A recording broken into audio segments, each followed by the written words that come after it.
Harimi, harimi, al tirai, harimi, al tirai. Imri le'arei Yehuda, hine Elokeichem. Harimi, harimi, al tirai. Okay, we're on Siman Sadi Zion, which is page 236 in the bilingual edition, if you want that one. Sadi Zion in there. We're talking about evil, the dark side. Why did Hashem create the dark side? Why did He create evil? So, one thing we learned so far is that He created evil so that it eventually becomes destroyed. It gets destroyed. Now, the reason that there is evil is because Hashem wants to reward us for, He doesn't want to just give us reward. You might be familiar with this idea from Mrs. Shishar. He doesn't want to just give us reward for doing nothing, but we have to earn it. So He created evil so that we overcome evil. And when we overcome evil, we have a challenge, we have free will, and we choose to not go after evil.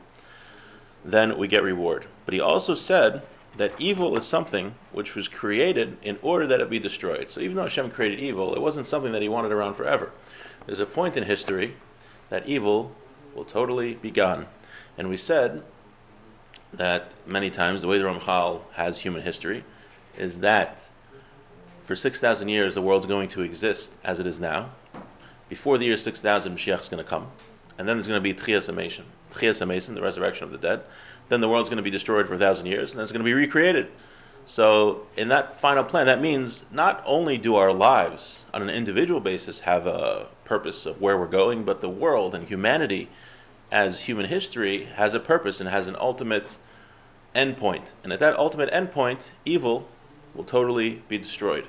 Right? So don't think that the world is going to be here forever the way it is, and that, right? Hashem could have made it that He wanted to give us each individual reward. And it's like kind of like a video game, you like try to get as many points as you can, and you go to Olam Haba. But the world itself, there's no point to the world. It's just like a video game level, so people have an opportunity to earn points. That's not how Hashem made the world. Hashem made the world that the world itself has an ultimate tachlis, has an ultimate purpose. So the world is going to eventually get to that ultimate point, and just like our individual lives have a purpose, so too the world as a whole has a purpose. And that's what we talked about last week. Now, we're going to go on a slight tangent, because we're going to talk about the mechanics of how God made evil, right? Because Hashem is totally good. So how could a being which is totally good create evil, right? Even though the evil has a purpose, and even though the evil is going to be ultimately destroyed, in the end of the day, Hashem is totally good and He made evil. So before we get to discussing specifically how Hashem made evil, we're going to talk a little bit about how Hashem made everything. We have to know how Hashem makes everything before we talk about the specifics. Okay, so Tzadi Zayin. Amar HaNeshama, says the Neshama. We definitely have to understand this thing well. Because I see that this idea that you're talking about, the existence of evil, includes many topics, many ideas, so we have to discuss this. Amar HaSeichel, says the intellect. Says, first I have to tell you a general principle that is very important. Amar HaNeshama, Amor, says the soul, say, speak. Please explain this to me. Explain this very important principle which you are referring to. Amar HaSeichel, says the intellect. You have to know, Shekol hamishava o hamiskayim benimtzos eina lo mishava lo miskayim ela behashpa nishbas ben yisbarach. Everything which exists in creation only exists through an emanation of Hashem. Ukfi mitzius hashba, and according to the reality of that emanation. Kachu mitzius hanayil menu. So too is the reality of the thing which is created. So don't think that the world just exists by itself. Don't think that Hashem created the world at one point and then walked away and just let it go to its own devices, as I believe this is one of the incorrect beliefs that the Ramchal talked about at the beginning. But rather, Hashem is constantly infusing the world with spiritual energy, which we call hashpa'os, hashpa, and the existence only exists based on the hashpa that Hashem gives it, based on this emanation that Hashem gives it. The Rambam explains this very well in the Moreh Nevuchim, the Guide for the Perplexed. In the second section, in many chapters over there. And one of those chapters is the 12th chapter. So if you want to look in this idea of hashpos, of how Hashem creates, constantly is keeping the world in existence, look in the second section of the Guide to the Perplexed, specifically chapter 12 over there. Now an example of this is the hashpa, is the emanation of the stars. We know that through the stars, everything comes about in the lower world. We'll explain this in a second. Like it says, there is nothing in the world. There's not even a blade of grass in the world. So every blade of grass in front of the JLC, there is a mazel, which is a... It doesn't say malach. Right, it doesn't say malach, right? Malach, right? Malach. Here it says mazel. Yeah. Mazel is... what's the word?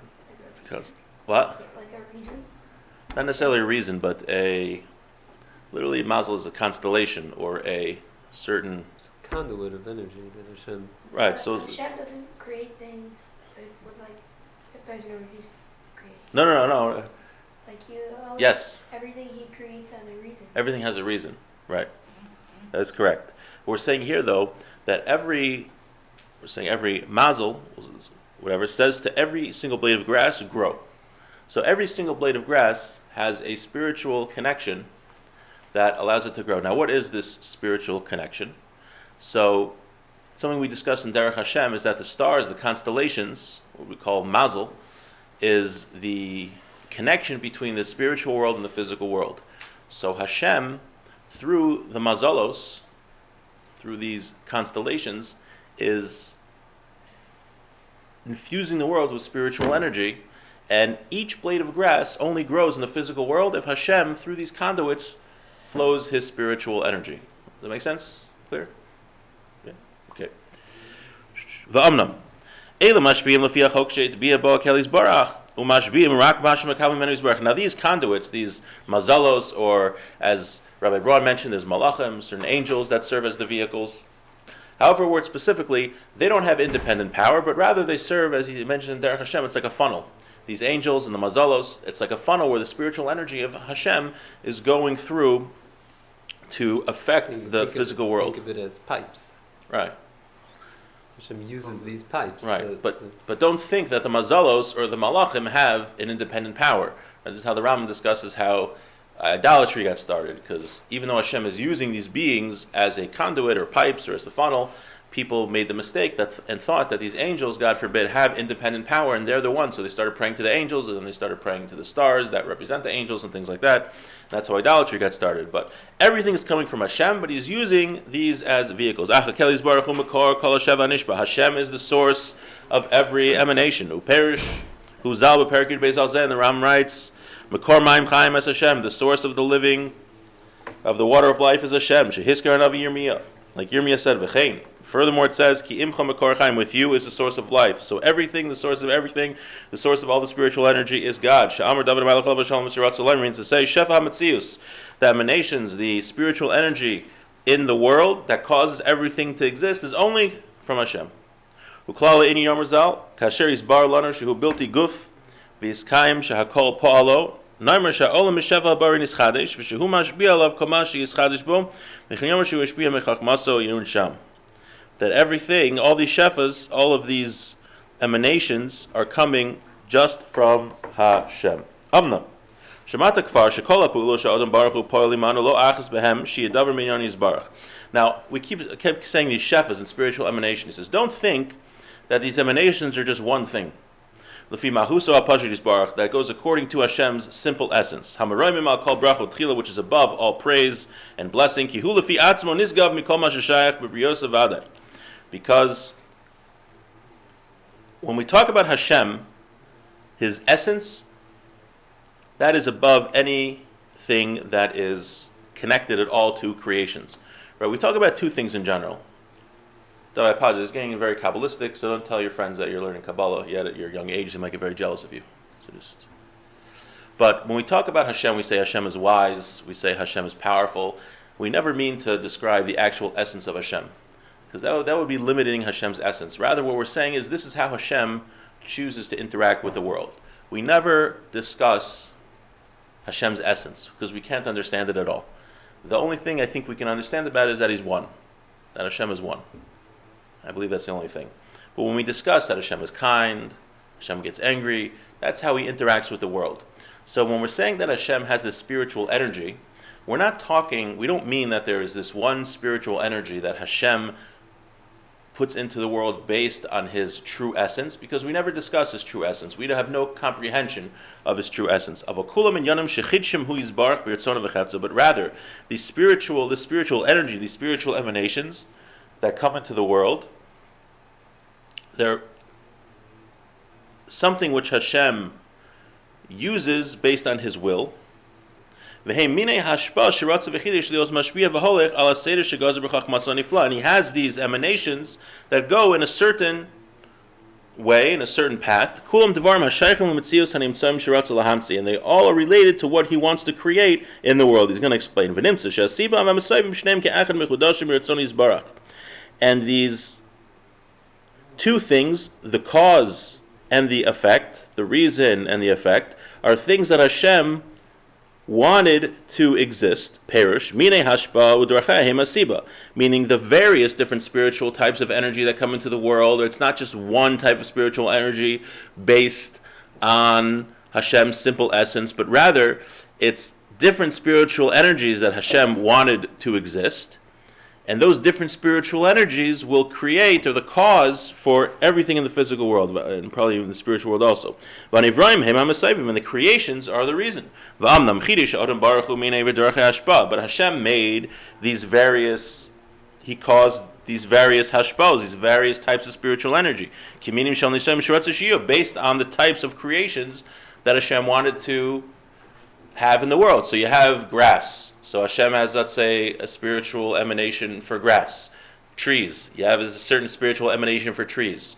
So there's different spiritual emanations based on the things that Hashem wanted to be created in the world. He called because each different type of hashpa will yield a different creation. Because that pasuk is obvious.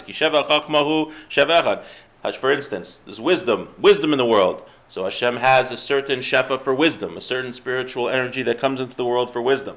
B'shefa gvura, there is might and power in the world. So Hashem has a certain spiritual emanation for power.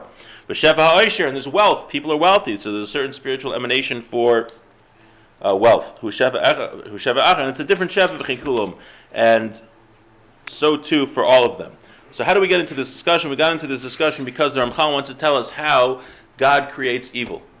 So before we got to that, we're talking about how Hashem creates things in general and how the world exists. So we're saying that the world exists because Hashem has certain types, different types of spiritual energy, and based on what He wants in the world, He has different types of hashpos that cause these things to come into existence. So we said, don't think that there's just some general hashpa of Hashem based on His simple essence. Right? We don't understand Hashem's simple essence. We don't talk about it. He doesn't relate to the world to a certain degree based on His simple essence, but rather has these hashpos that cause different things to come into existence. And next week we'll learn a little more about this, and then he's going to talk about specifically evil.